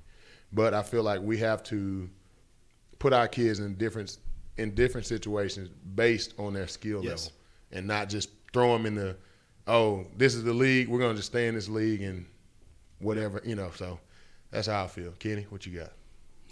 He's You waiting. put me on the spot. I'm gonna use this analogy. Dun, dun, dun, dun, dun. How can I put this? You played at U of H. You played in Conference USA. I played at a D1 AA school. For me, and we played a lot of big-time schools, the difference back then, I really don't know what it is now, it's the size of the people in the box, the front seven. The linemen were a lot bigger. For a skilled guy, it didn't bother me one bit if I was playing a cornerback from McNeese, who in my senior year, I want to say he was the first cornerback drafted, a guy named Keith Smith, 3rd round to the Lions. Or if I was playing somebody at Oklahoma State. There were short corners, there were big corners. The biggest difference for me, and just seeing it, was the size of the linebackers, the size of the linemen, and how freaking fast and athletic they were. The rest of that stuff didn't bother me. I'm pretty sure you understand what I'm saying. The average parent probably doesn't. And I'll take it a step further. I'm going to use my child my kids as an analogy. My son is 11 years old. He's barely 70 pounds. He's a receiver, cornerback. For me, it doesn't matter if he's playing in Baffle at 180 pounds, or if he's playing in YFF Unlimited. Because for him, everybody's been bigger than him his whole freaking life. Pee Wee, his first year he was 39 pounds. His first year on freshman, he was 51. You got a chance to coach him. To me, it doesn't matter. Some people are actually afraid of their child being hurt. I mean, and I'll use Melo as another example. They're the exact same size, maybe an inch or two. And Melo will hit you like he's 150 pounds. You have to know what your child is capable of. That's why I said there's room for both.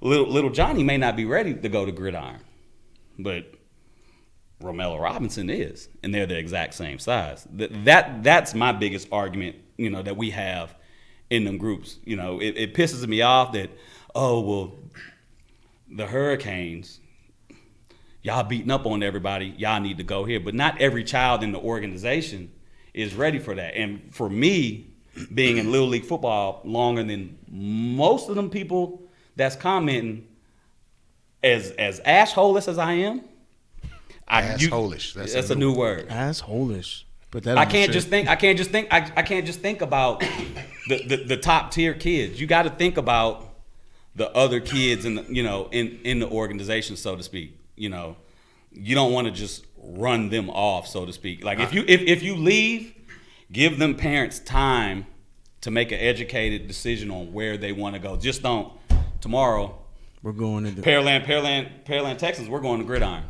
Yeah. You already signed up, spent your money. Oh, and you're not getting your money back. Yeah, it's a tough decision because both of those kids are important, right? Right. Both kids are important, and this may be assholish of me. Put that on the shirt. Start saying that. But I love both kids equally, and just being realistic, I'm not saying there's. You don't know what the kids' potentials are at 8 and 9 years old. You don't. You don't know. Absolutely. But you want to push them to be the best person that they yes, can be. and even if a kid is not, technically ready to go, how will you really be able to measure them if you don't put them in that fire? Yeah. I'm gonna tell you right now. I also want to say that let's keep it a buck here. A lot of these so-called studs are the ones who really not ready. Not really not ready. They don't do shit in high school. Well, yeah, they do this. It's one or two that are just really one or two that is just really freaking special. Somebody's got to play the tuba, Kenny. Hey, somebody's got to play. Shout out to my man Dennis. Oh my God. I don't know who that is, but it's just Dennis Thomas. That's my guy. I'll tell you what. When we made our first jump to Taifa, I know Taifa is Taifa. I think everybody gets this misconception of Taifa that watching Friday night. They think this is just some aggressive league and it's just this and that. It's a tough league, but it's not as tough as I thought it was gonna be. But our first scrimmage, we scrimmaged the Greater Houston Lions or something like that. Big boys, big. Jaron got the first play of the scrimmage. Boom. This kid was like your size. Oh, I'm not playing. No, I'm not. I'm serious. This kid was huge. He jumped on Jaron's back, and literally I couldn't see Jaron for like 2 seconds. I'm not playing, and I was like, with Brandy. Shit. Well, she was recording, so she had to keep a steady hand. But I saw it, and I was like, shit. It was faster. And he adjusted. But it was faster, but that's how it is from level to level. The game gets faster the older you get. Exactly. I'm sorry, man. I'm not trying to send Coach my son as a tomato can, and I feel like if we keep these kids in these leagues and we don't challenge them, we're creating tons and tons of tomato cans that somebody has to sift through and find one good kid out of it. And I don't know, man. I think it's when the competition is here, it's way easier for a kid who might be right here to look like he's right here. But what we have seen over the years is, they're kids.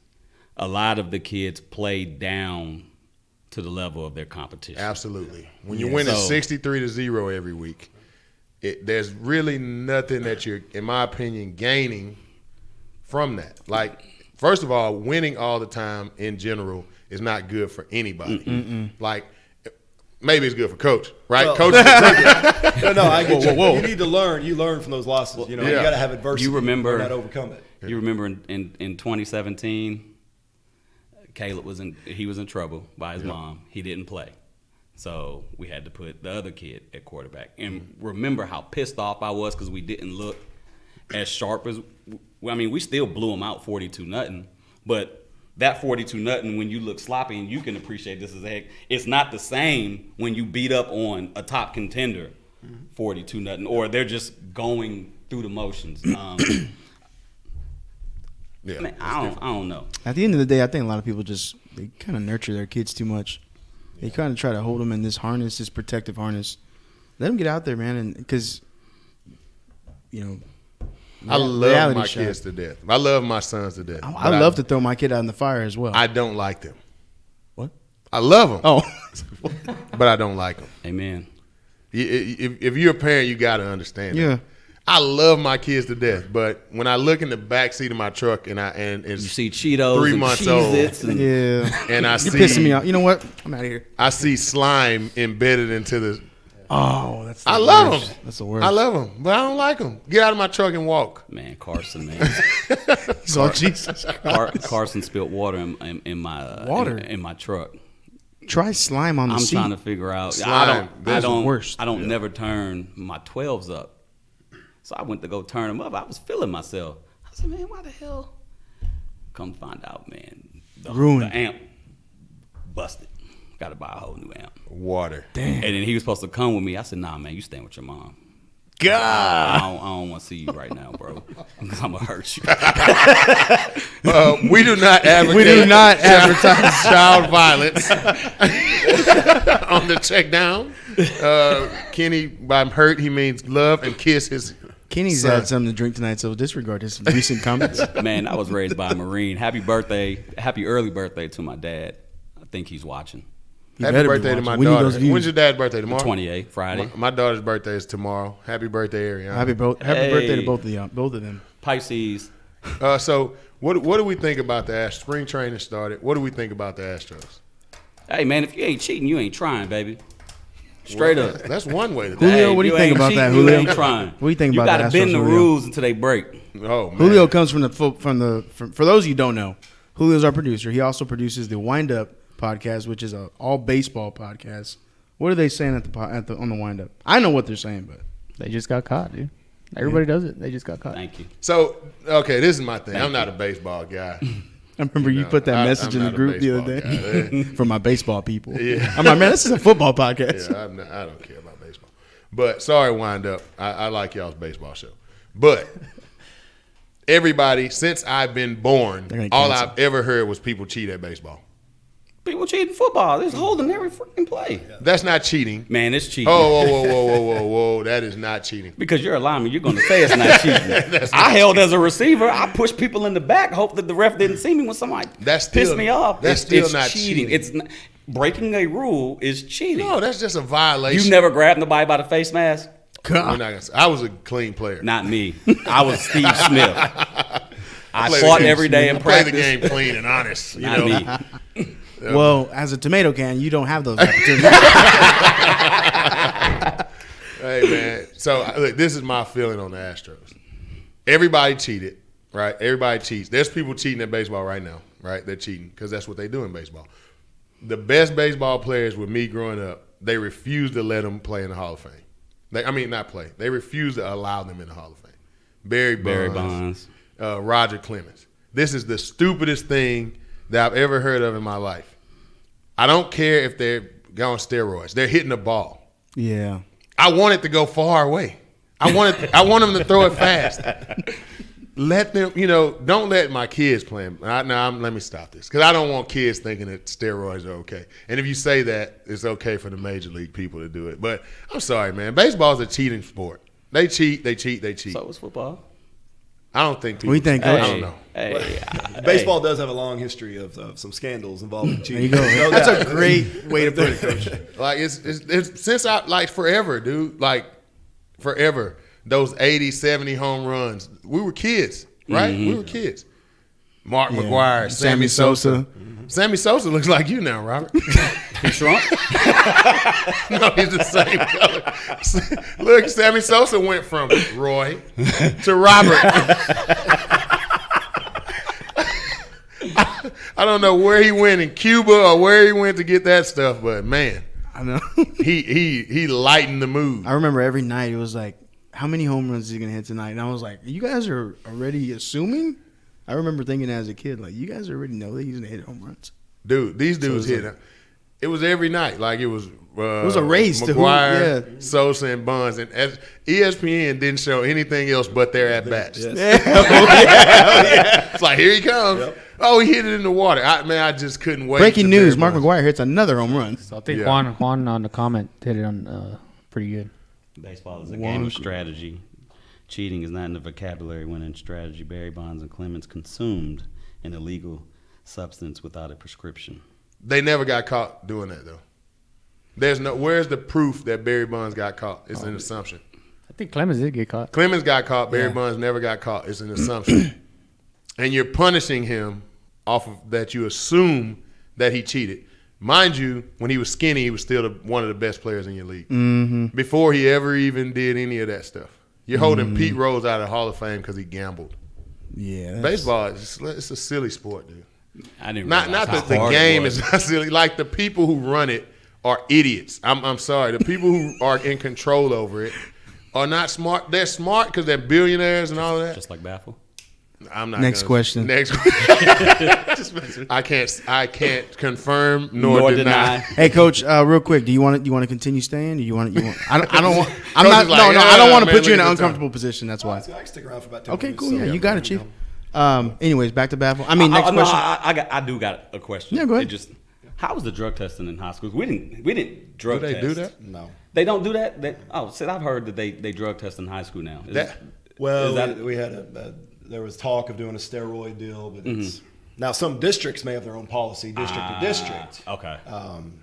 So it just I think if they did it, I don't think you should. It's a kid, right? I don't think you should put it like publicized, but I think you should in do college, it. Yeah. I think you should do it because whoever's doing it, right? If you don't know about it, that kid's about to run into a brick wall because they're gonna start. He's gonna piss in the when cup. we were in high school was what was that?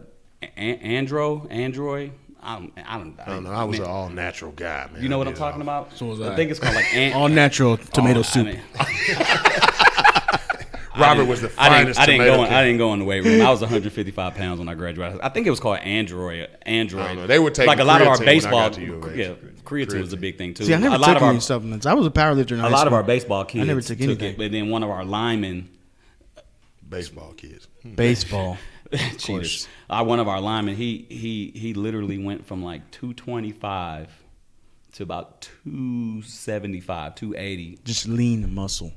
yoked. Our baseball With an players did that attitude. too. One of the nicest people you ever, and just had an attitude in high school all of a sudden. Look, all those dudes who used to take those steroids, they used to get that mono thing. Like, That's a point. That's the truth. They would take the steroids and they would get real big, and then they'd get mono and get real skinny. And they have all them pimples on their face. Yeah, it's like, yeah, dude, you Be got real mono. hairy and You got dudes. mono. Grown ass dudes or high school kids got hair on their back of their top of their shoulders, and I'm like, I'm telling you, I watched one of our linebackers go from like 150 to 245, rock solid. He's placed at the table. It's like, where did you spend summer? in Clear Lake. What did you eat this summer? What kind of meal plan were you on, big fella? Do y'all have a summer program, so to speak? Yeah. You hold the captains or whoever accountable. They get more than they can be in the weight room, right? Yeah, we it's can not- That's have not a- like college. It's changed a lot. Okay. UIL, the governing body, Because it wasn't when we was in high school. Yeah, they it was they like- couldn't coach us in 7-on-7. Couldn't coach and all that. Yeah, you could be there, but They've changed it a bunch. We can have now. They've actually added skills work also, so we can have 2 hours, 4 days a week in the summer where we're lifting them, running them, doing all that. Oh, wow. Plus, each athlete can have 2 hours a week of skill work on top of that. So basically 30 minutes, we kind of do 30 minutes a day where our O-line coach can go out and work with our offensive line. It's changed a lot. Or if it's a basketball kid, he can go work with the basketball coach. So it has changed a lot. It wasn't even like that. It was all accountability, and then you couldn't even take a football outside. I played with a bunch of drunks. It'd be like 3 of us in the weight room. Oh my God. Did y'all play baseball? No, these were football players. Way to go, Clear Lake. Hey, Clear Lake. Clear Lake. bunch of One of their tomato cans now. No. Not up No, there, Clear Lake. I mean, and that's why we were terrible. There was no accountability. It'd be me and my quarterback, and maybe like 1 or 2 other, people. And I guess that was my question. Well, now that I know that the coaches can be there, how do you hold, I guess, the quarterbacks or the captains, accountable for getting, those kids actually up there showing up, because it is technically voluntary for them. Right. Now we obviously emphasize the importance of it. It's very important. All the games we've made through off season, we'll lose them if you don't get up here these next 2 months, and how it impacts our season. And we kind of have incentives, for the guys who did commit. We'll have a conditioning test at the start of the year. Man, they still not doing those shuttles of 300 yards, are they? We do that for linemen, and we do Lord hundreds have with mercy. our skill guys. And basically, we're going to do this conditioning test start of practice. But if you've been coming all summer, You don't have to do it. Well, they do it, but they're going to. The idea is they've come all summer, they're going to make it. Man, look, and then they get rewarded by getting out of conditioning. Is what we Coach, do. I was an arrogant son of a bitch. So my freshman year, I stayed up there in college, but I didn't work out. It's like, now I'm being shape. Man, look, them 300 shuttles is something serious. I got in my car. I swear to God, I put it in reverse. I had to put it in park. I sat there and I threw up for the next 3 hours. I said, I will never again, because if you made 90% of the workouts, you didn't have to do it. You didn't have to do the test. And I said, never again. Yeah. I mean, I made the time, but I was hurt. Sure. I was hurt. And the kids are lucky. They don't understand. If we got any high school kids, now, they don't understand about 2 a day. 2 a days made me want to quit college football every year. Yeah, that sucked. And we had freshman camp was the worst. Yes, because you were there before, the veterans. Yeah, that sucked. Like, anybody who doesn't have to go through that, be happy. Like, man, that stuff sucked. I learned how to pace myself. After the 3rd year, I learned how to pace myself, because we went Monday through Saturday. Sundays was pretty much our only off day, but it was voluntary film, all that. You didn't, for a whole fucking 30 days, 31 days, eat, breathe, football. There was no day off. It's all football. I got tired of looking at them fools. I couldn't wait for the first day of school. Not just to see girls, I couldn't, just to get away from them fools. So, U of H, we had the towers. So you've been I there. remember the towers. My birthday is August 3rd, so practice always started right at my birthday, right? August 31st. I always played Yeah. first game of the season. Yep. So we would be at practice, and then, the 27th, 28th is when everybody comes in. The people start Everybody moving in. coming in the tower. So we going mass exodus with our little U of H, our little sweats, just stand in front of the tower like, yeah, we're the football team. We weren't too good, so that didn't work out for us. We used to do a scrimmage. For I forgot what they call it. Like one of the, they used to do like the little fish camps for the incoming freshmen. So one of our scrimmages during 2 a days was, in front of them. So for us, we were excited. Because the only people you got to see was the football team, and then the soccer team, and we all stayed in the same dorm. But them like your sisters. You know what I'm saying? Yeah. But we couldn't wait for the incoming. Yeah, come. Golly, it's like you get tired of looking at them fools. Coach, you man. Oh no. Hey, yeah, we're gonna play that one. That's cool. Coach, you OU guy. Yes. Yep. University of Oklahoma. Yep. That's where I went to school. Wow. What year you finished OU? 03. Okay, so you were there when we played y'all, U of H. Yeah, that was. I think it was. Wait, I think y'all played in 04. 03. I graduated in 03. Y'all played in 03. Did you play there? 04. I was a student coach there. Oh, you knew 2 of my teammates. Kenny, if you haven't realized, Kenny knows the whole United States. Jarvis Smith. Jarvis transferred to Texas State. The whole Big South. Yeah, big shout out to Jarvis out of Nimitz High School, class of '99. Quentin. Yeah, Jarvis. Yeah, Quentin. Griffin. Yep. Mm-hmm. Yeah, he was our running back on the national championship team. Yep. Okay. Dude, you crazy, man. Anyways, you got anything else? Man, for some reason, I cannot get comfortable in my chair today. Maybe it's because I was training and yelling at kids. Could be. I don't know, man. For some reason, I just can't get comfortable at this moment. You know, I don't know. How do you feel, Sammy the Owl? This is my guy right here. Y'all know Sammy sits next to me every week. We had a horrible relationship when I first got here. Roy supports the Rice Owls. Yeah, because I'm a Coug and he's an Owl, and we hated each other. But now, you know, it's a lifelong bond between me and Sammy. As long as he understands the Cougs are the best team in Houston. Am I right, Sammy? God, what was that quarterback's name? He almost transferred to come to school with us. Was it Rhett Bomar and he ended up going to Sam? That was after I graduated. Okay. He ended up going to Sam. But it was another one, too, that left. We had one of Evangel, Brett Rail. Brett Rail. He came down there with us for a summer, and then he disappeared. He just totally disappeared. It happens. Side note, who's gonna win the championship on the senior level in basketball this year? Just random. Pasadena Panthers. Yeah. I need a realistic answer. I'm going with the Alvin Yeller Jackets. I'll keep the tomato can off. Yellow Jackets. Coach, so look, I know we can't include you in too much stuff, but we're in the league, and we've added 2 new teams. We're almost done, Coach. We've added 2 new teams. Uh-huh. If you were adding new teams to your league and you're going to make it better, right, that's what you go. What do you think the combined record, okay, these teams played 70 games last year. Yeah. What would you think the combined record of 2 teams added to a league to make it better would be? At least 50 wins. Between, I don't know, 50 and 20 or better? 0? 2. Oh, 2. Wow. 2 and 68. Ooh, that's tough. 2 and 68. And see, you know, like that question earlier, and I'm big on pushing like being competitive because I know we love everybody gets to play stuff, and I'm for it. Mm-hmm. But I think football is a sport that you can get hurt playing. Yeah. It's you're risking a lot every time you go like out when there. we played North Shore. Yeah, you're risking. We had 3 kids get hurt, and one had to end the game. In the first quarter. Man. You're risking a lot when you go out there. Yeah. So especially for the young kids. I mean, there's no doubt. I don't want my son risking all of that for nothing. My kid's allergic to ants. Which one? Both of them? Carson. Oh. There's an ant problem. There's an ant problem. Man, you know what? Brazoria County, if you're listening, we need to get that fixed, man. I'll never forget, man. We had a meeting with Pearland Elite, I think. The first year? Carson was out there with us. first year. What was it? That restaurant? No. What was that restaurant we went to go eat at in Pearland? It was Iguanaranas. Yeah. And Carson, he's real nonchalant. Hey, I was like, you guys, you had a game yesterday, huh? He was like, yeah, we won. Who did you guys play? I was like, are you talking about as a coach or as a player? What are you talking about? He was real cool about it. What team did you guys play?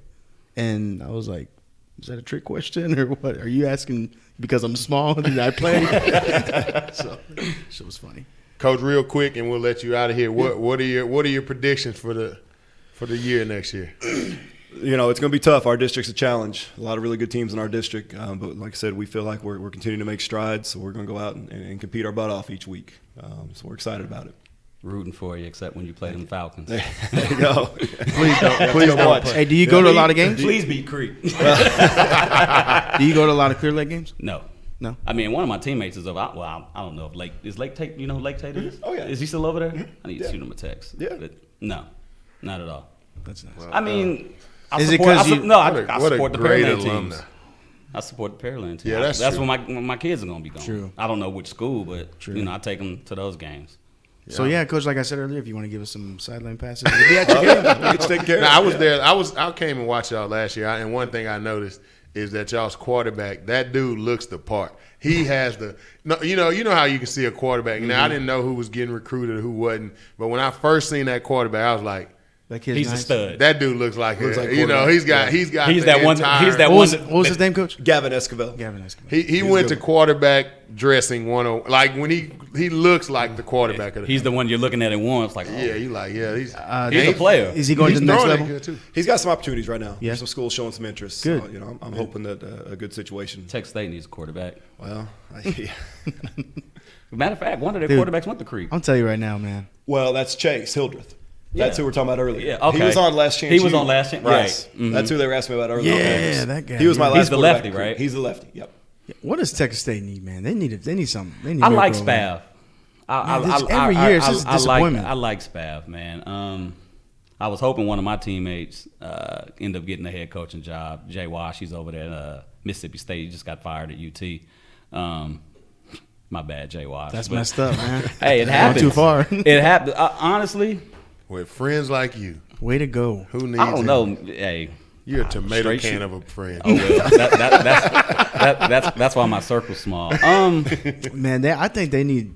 I don't know, man. I don't know. it's tough. Sitting there, they look a whole lot smaller than Lafayette. They look a lot smaller than Appalachian State. And what I was talking about in the front seven, I think they need to beef that up. And then from what I saw, they didn't have a lot of back end speed. Seems like after Barrick left, they just never. Shout out ever- to my quarterback, Barrick Neely. Shout out to my quarterback, Barrick Neely. Hey, 'cause my quarterback. Me and Barrick went to U of H together. And then he started toting me to rock And a then little he- bit. I didn't play with him, but I knew him, so whatever. Pause. Yeah, and then Barrick transferred. That's a pause right there. You didn't play with I didn't. Pause. You're a tomato can for even saying that.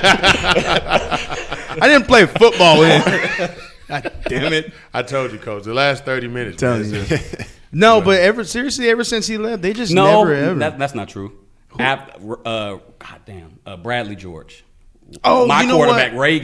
Reagan, his brother played with me, and Bradley was supposed to come in with me, but he went to play pro baseball. I've messed up. I should have So said that. I want to say Bradley has he broke all the Barracks. passing Yes, you're right. I records. totally forgot about But that. I knew him too. After him that's pretty much when Baylor left. Is when it I went remember downhill. Tyler Arndt was there. I think it was, I remember him.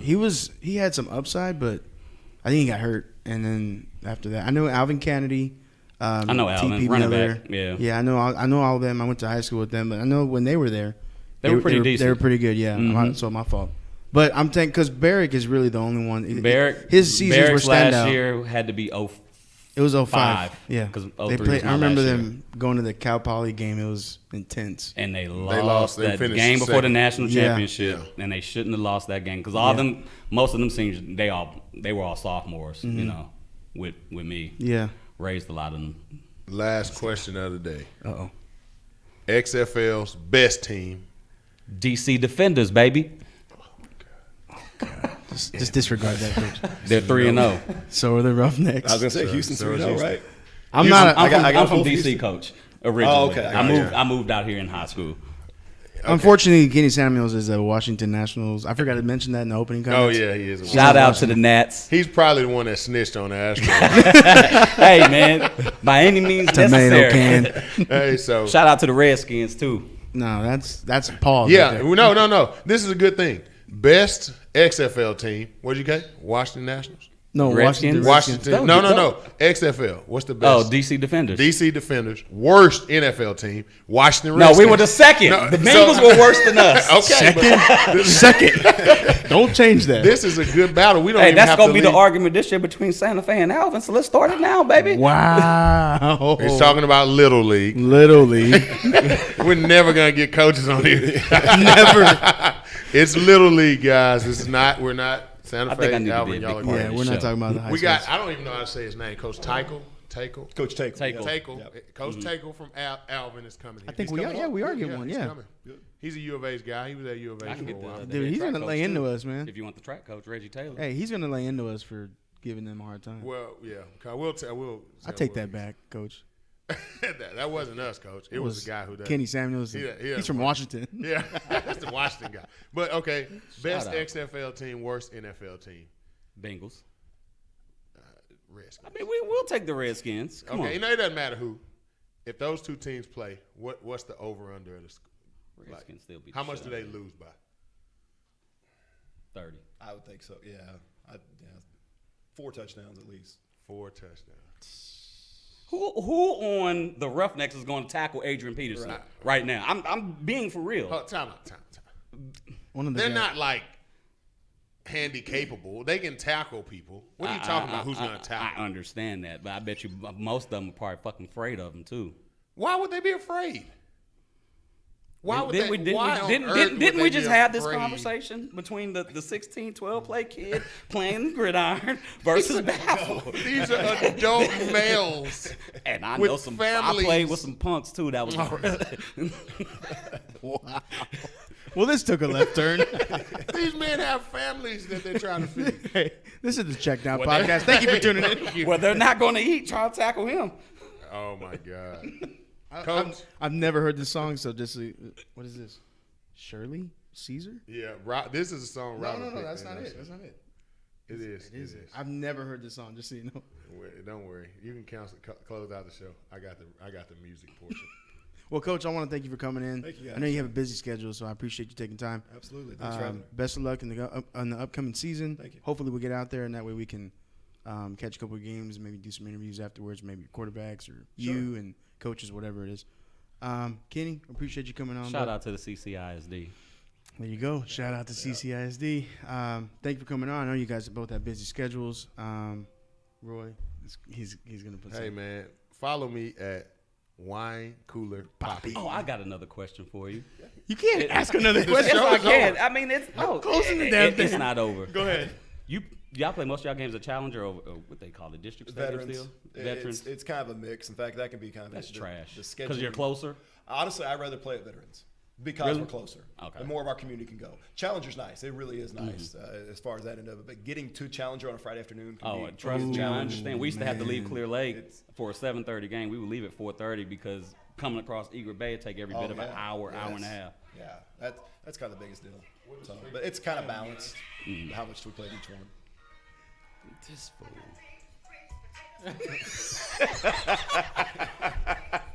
That's awesome. How do you play it?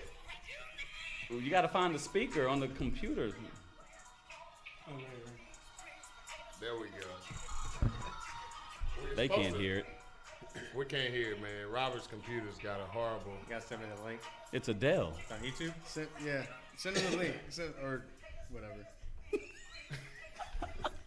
Anyways, Coach, we appreciate you coming on. Yes, thank We'll you. hopefully talk to you soon.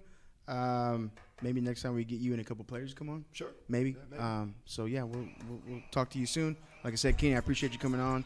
You guys are both more than welcome back whenever you want. This Oh, guy I'm with coming like- back. Oh, I know this guy. Roy, you got anything else?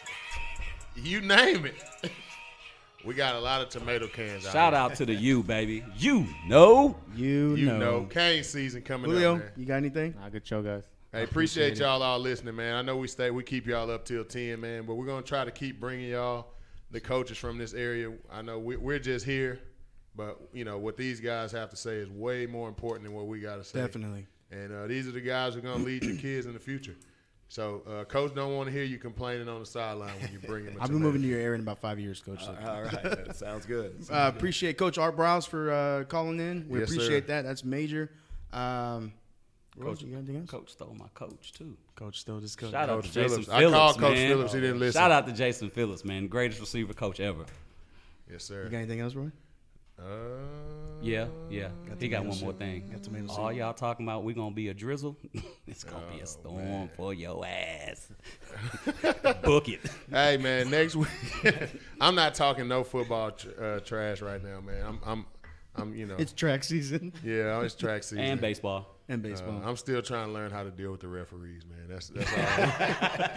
Yeah, Hey. your word. You saw what my dad said. We can't be on the sideline together. Next week, man, we got Tony Patino. We got Fred Latham.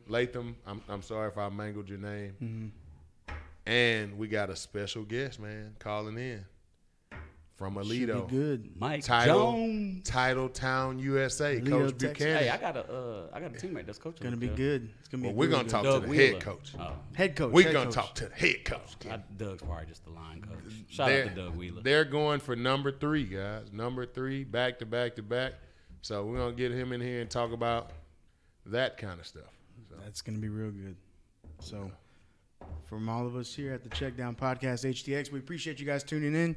Be sure to go follow us on social media and subscribe and like to our YouTube channel.